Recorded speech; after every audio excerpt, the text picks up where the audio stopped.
You are more than most humans understand that you are. You are more than this physical human point of attraction. There's a larger part of you, this soul of you, this source of you. We call it the inner being of you, who was non-physically focused before you focused into this body.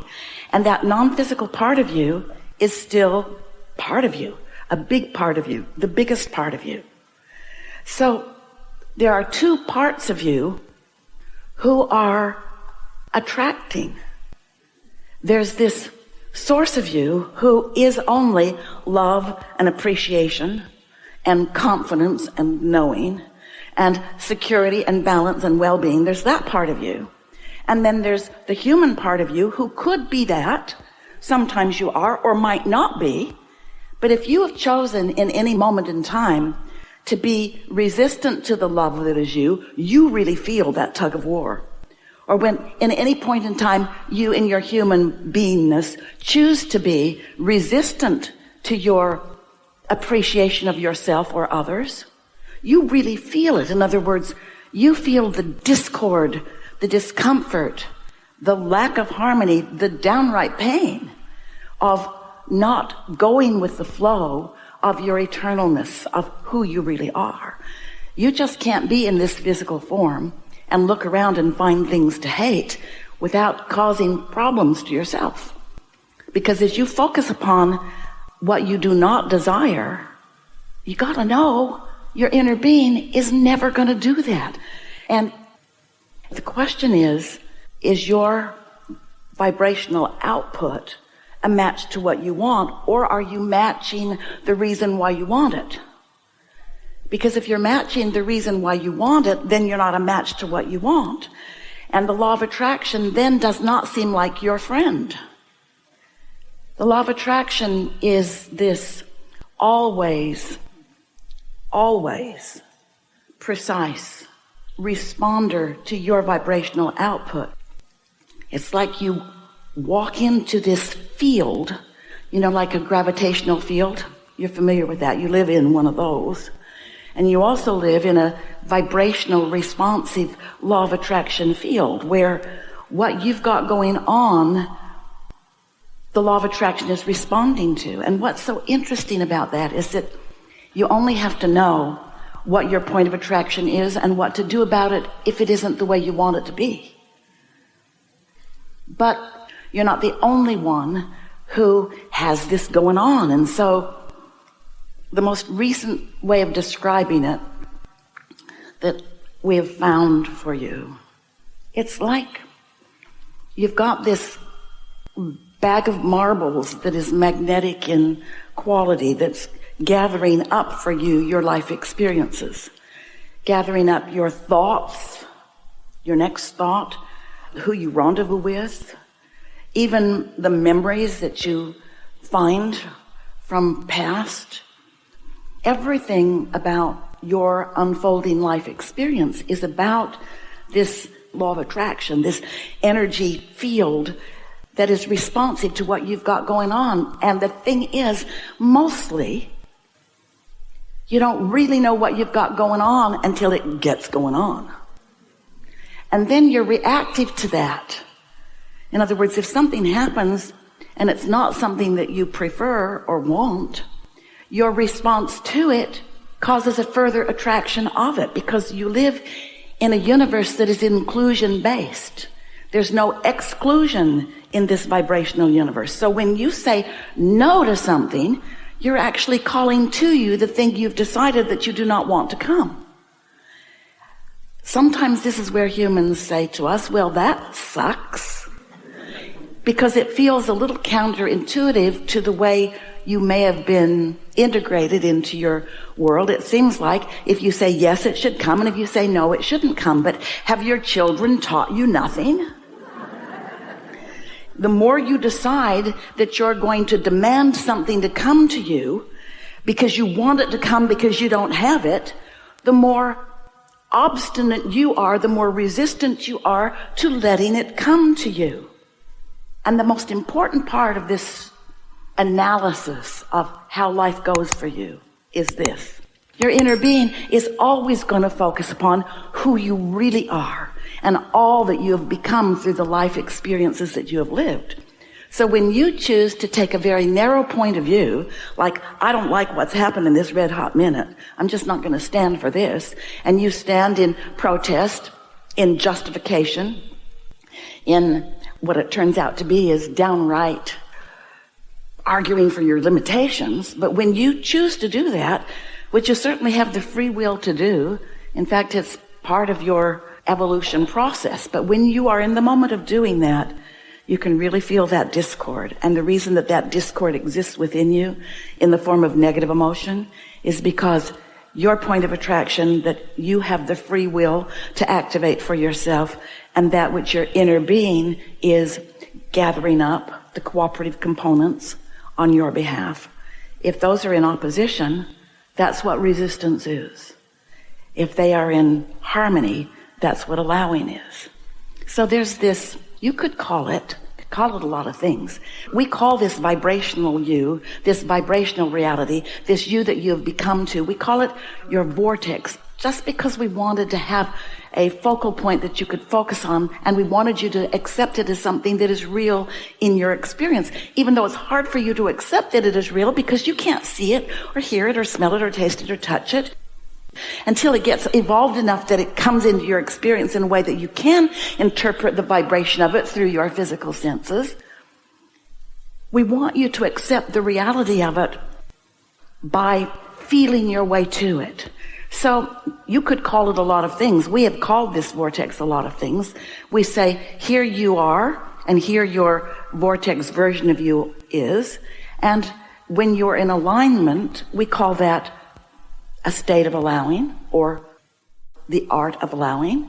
We have called it being in your vortex, or we call it letting what's in your vortex come to you. We call it being a cooperative component. We call it closing the gap. We call it being in the flow. We call it moving downstream. We've called it a lot of things because we want you to accept its summoning of you. We want you to understand that who you are is calling you to the fullness of who you are, because that's where all the good stuff is. When you ask, it is given. Someone should write a book. When you ask, it is given. But the reason that humans don't always know that is because you've asked, but it hasn't manifested where you can see it and hear it and smell it and taste it and touch it. So you say, well, if it's given, I would like it to show up somewhere where I can see it. And we say, it has been given, it has been revealed, but you got to realize it. You've got to be a vibrational match to what you're asking for. You cannot continue to be a vibrational match to the reason that you're asking for it. So when someone says, how are you?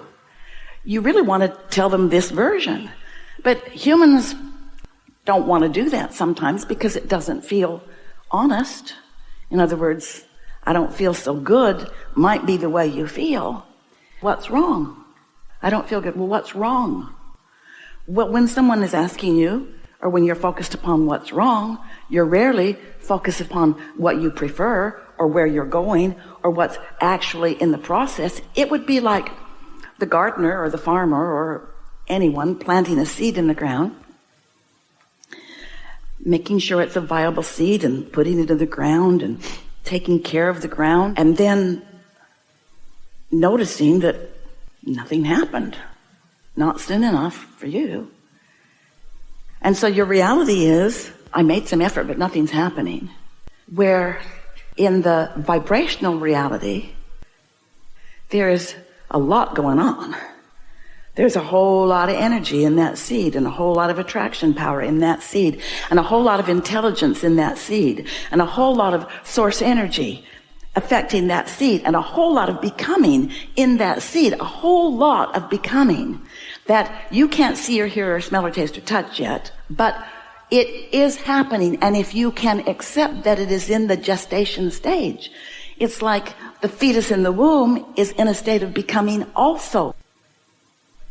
All of your creations are in the state of becoming. And if you could enjoy that knowing and that process of the evolution of the becoming, then you would be less likely to be resenting or regretting or impatient about it's not yet being fully manifested. And when you get the hang of that, life is so much fun, because now you're bridging that gap. Now you hatch an idea, you know it's on the way, you're eager about its becoming, you're aware of its becoming, you're tuned in, tapped in, turned on, so you get to watch the progress of it becoming. You feel like who you are, the creator of your experience with your own hands in your own vibrational clay, where you get to be in on every improvement that you make to this creation. So many others around you, all running around with their bags of marbles. And it's not the most dominant. In other words, it's not the dominance of the marbles in your bag, like, I love that and I love that, but I hate that. And I really want that and I really don't want that. And that person was so beautiful and that person was so mean to me. In other words, all those marbles that you drop in your bag, and everybody else is doing it too, it isn't how many of those marbles you've dropped in, because, too many to count. It's which of them are active.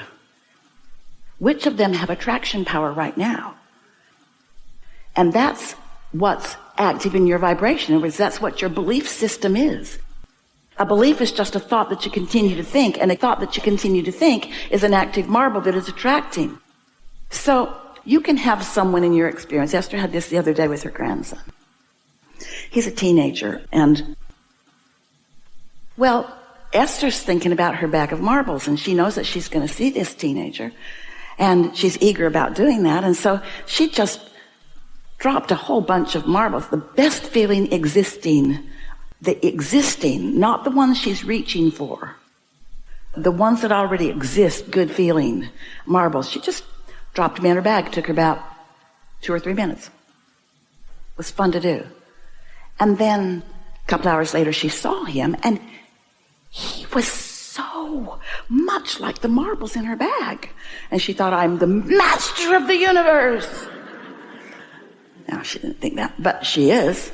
Her active feeling about him caused him, you're not going to believe this, he came out of his bedroom.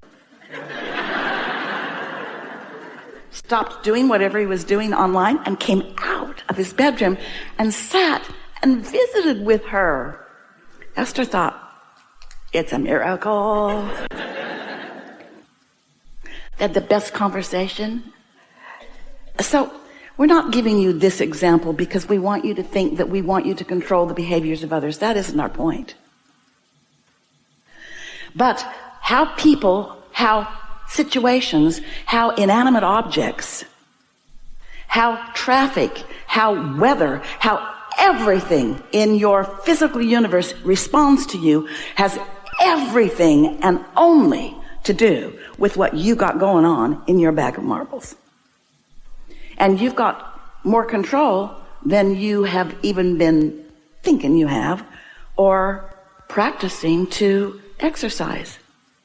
In other words, existing happy thoughts are your tool for living happily ever after. And trying to fix things that are broken, not so much. Trying to straighten other people out, not so much.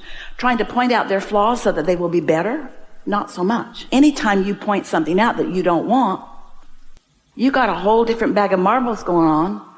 So the reason that we're talking about this bag of marbles is because we want you to begin to get a sense of the interplay and why you have the interplay with who you have the interplay with. Why things happen the way they do, because it is precise, it is accurate, it's a beautiful dance. And when you're dancing deliberately and with awareness, then it's all fun, no matter what. Then it really is all fun.